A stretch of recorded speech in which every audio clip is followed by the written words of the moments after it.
राष्ट्रवादी काँग्रेस पक्षाच्या परिवाराचे राष्ट्रीय अध्यक्ष, उपमुख्यमंत्री तथा माजी आधारवड आदरणीय कैलासवास इथे लावू शकत नाही.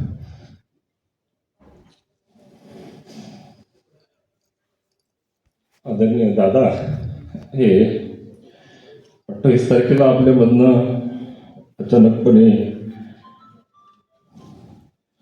अकाली निघून गेले.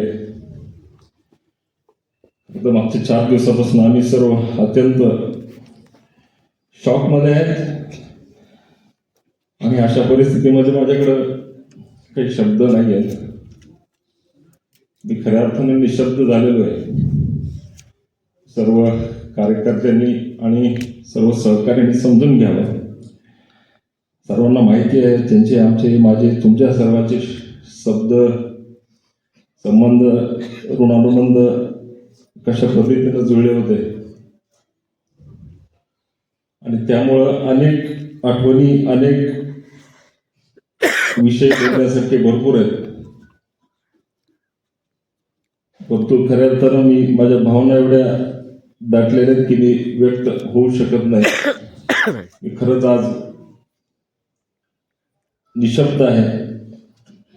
म्हणून मी केवळ या ठिकाणी दादांना भावपूर्ण श्रद्धांजली अर्पण करतो.